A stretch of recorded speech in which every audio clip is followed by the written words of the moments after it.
Now, I've got to admit I'm not so good with economics and the world of finance. The complexities of it are just too confusing, but maybe that's the point. Maybe it's meant to be too confusing for the average person, just like it suited the Catholic Church to keep the Bible too confusing for anyone to understand, so that they became the information guardians and could get away with whatever they liked. Maybe it suits bankers to have us ignorant of what they're up to as well. Remember the quotation from the anonymously authored Silent Weapons for Quiet Wars, which said, "The bookkeeper can be king if the public can be kept ignorant of the methodology of the bookkeeping." In the next couple of parts, I want to highlight how our money markets and banking systems are far more manipulated than we might imagine, and that most things that happen within them happen by design, not by chance. In his book, The Coming Economic Armageddon, which I'd highly recommend, David Jeremiah writes about some puzzling things that happened in the aftermath of the economic crash that hit in 2009. He says that failed institutions such as Bank of America, JP Morgan, Citibank and Goldman Sachs managed to pay back their billions of dollars in bailout funds early. Then, amazingly, in the first quarter of 2010, not one of these banking giants posted a loss, a virtually impossible feat equivalent to 4 Major League pitchers, each pitching a perfect game on the same day. How was such an astounding turnaround even possible? Was some kind of manipulation going on here? Some suspect it was a pre-planned event. He goes on to say, and then there is the strange case of the stock market flash crash miracle of early May 2010. If you're a market watcher, you may have experienced simultaneously apoplexy and angina as the stock market took a frightening bungee ride that Thursday. Call it panic buying, a plunge, a market correction or some other euphemism, the Dow Jones posted its greatest intraday loss since the crash of 1987.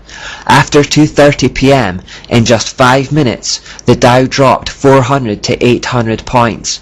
It went on to lose nearly 1,000 points in that precipitous dive.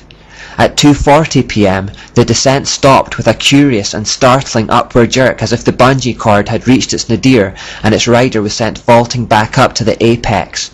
By 3:40 p.m, the Dow had recovered 383.17 points, an almost miraculous recovery in less than an hour. A financial miracle? Maybe not. It would appear there might have been intervention by a behind-the-scenes committee. Again, this isn't my favourite subject, but the economy is so fundamental to what's happening in the world today that we need to cover it. Let's try to understand this a little bit by working through a timeline. Back during the French Revolution in 1790, a man called Mayer Rothschild lived in Frankfurt, Germany, which was the birthplace of the Illuminati, if you'll remember. It has been suggested that the Rothschild family were in fact the financial backers to Adam Weishaupt. The Rothschild family had become incredibly rich by lending money to royalty, particularly Prince William IX of Hesse-Hanau. They discovered that lending to governments and monarchies was far more profitable than lending to individuals. The loans were far bigger and they were secured against the taxes of the people, making them relatively risk-free. This practice gave Mayer Rothschild big ideas, and around that time he made the bold statement that if he could control a nation's money, he could control the nation, regardless of who the political leader was at the time. Just a year later, in 1791, he put his plans into effect by establishing the first bank of the United States. That bank was given a 20-year charter by the American government through a man called Alexander Hamilton, who had served in George Washington's cabinet. Mayer Rothschild also gave his son, Nathan, £20,000 to establish a central bank in London, England. This became known as the Bank of England. Another son, Jacob or James, was told to do the same in France. Another son, Kalman, set up one in Naples for Italy, and finally, Salomon was sent to do the same in Vienna. Remember John Robinson's word from Proofs of Conspiracy. The primary goal of the Illuminist is to get the possession of riches, power and influence without industry, i.e. without working for it. Well, that's basically what money lenders do. They create money out of thin air, lend it at interest and receive more back without any effort on their part. This is called usury. It was outlawed in the Bible, but today the entire economy is based on it. Let me try to explain. This is a moneylender called Meyer, and this is another guy called John. They live in a brand new country called Freeland. Meyer goes to the newly formed government of Freeland and asks to establish a central bank to issue the currency of the country. The central bank will be privately owned and run. The government agrees. Now John decides he wants to build a house here in Freeland, but no money exists yet, so he goes to Meyer, the central bank, and asks for 100 Freeland dollars to build it. Meyer gives him that $100 loan, which represents an immediate debt. That paper money basically says, you are in debt by this much. But on top of the $100, Meyer charges John a 10% interest rate which must be paid back over 10 years.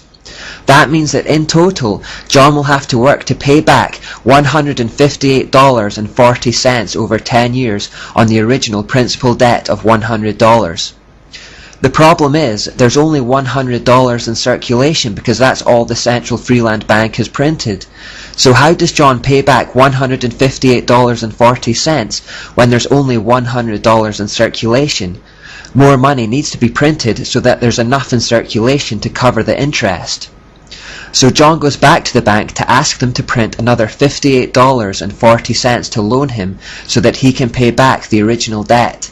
The bank conjures that $58.40 out of thin air and issues it to John, but at interest. They want 10% over 10 years on that money as well. So he's now in debt to the tune of $192.40. But there's only $158.40 in the system. So John goes back to ask for more to cover the shortfall again.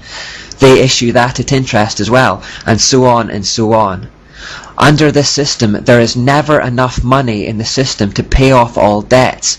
It keeps John in a perpetual state of debt to the bank. The only way he can meet his payments is if the bank issues more, which puts him further into debt. It's a spiral that grows exponentially and will eventually get out of control. John has to work harder and harder to generate more and more money without ever getting the benefit of it himself. The bank owns more and more of his labour, and more of his earnings are consumed by the repayments.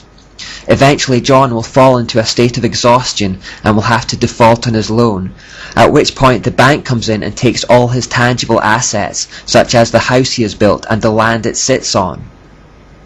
So the bank has given out of this nothingness these pieces of paper or numbers on a computer screen that are worth nothing to John, and in return they have sucked up all his real, solid, tangible assets that have intrinsic worth. They have gained riches without industry, without working for it.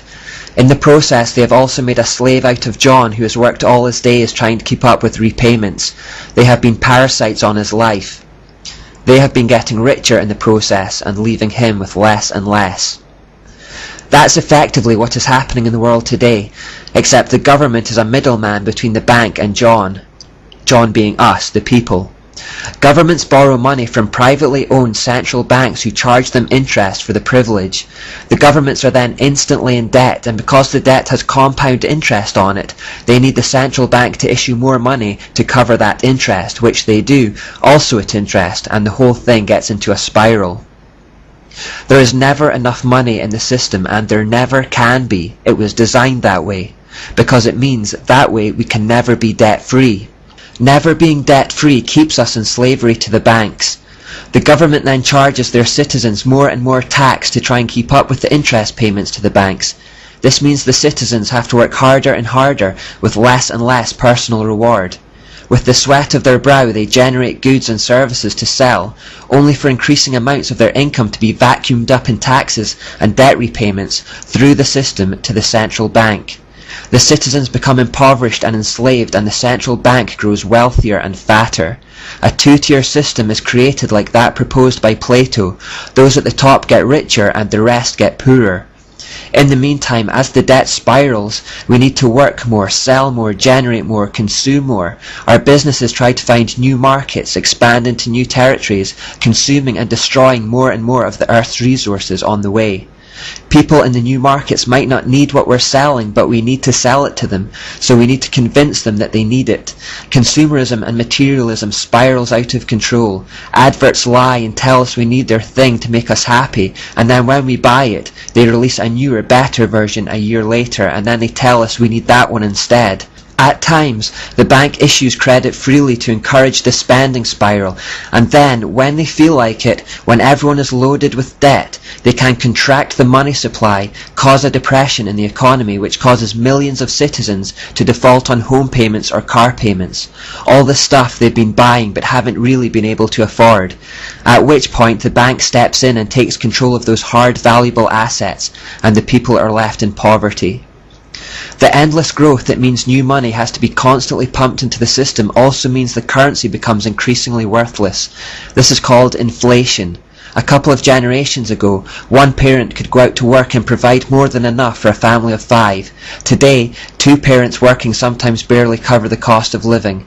Nothing in nature indulges in endless growth like this except for cancer, and that is far from healthy. Left unchecked, it causes death to its host.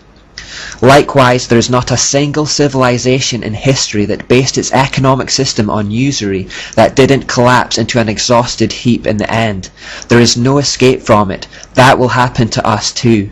Our whole economic system is headed for a huge collapse, and when it does, the elite money men will step in to snap up the valuable resources and consolidate global assets in the hands of a few. This would create a global 2-tier system.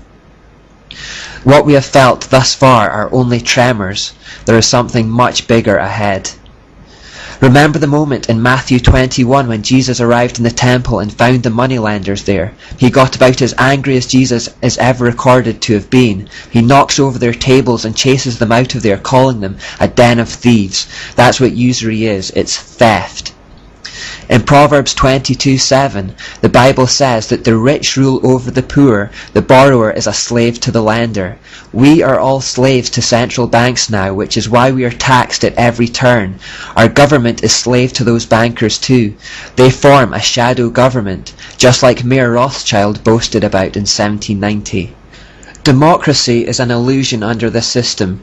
Most of us will also have car repayments, mortgages, or will have taken out credit on some other large purchase. It has been reported that Americans today now pay more tax than 19th century slaves and medieval serfs. If the borrower is slave to the lender, are any of us really free? Or did we just come to love our servitude because it was comfortable, like Aldous Huxley suggested we would? I've done my best to explain as far as I can understand, but like I said, economics isn't my forte at all. So what I've done is copied links to a few websites below that should help explain the situation in black and white. I should add I don't necessarily agree with everything on those pages and in those sites, but it will give you a good idea of what's going on.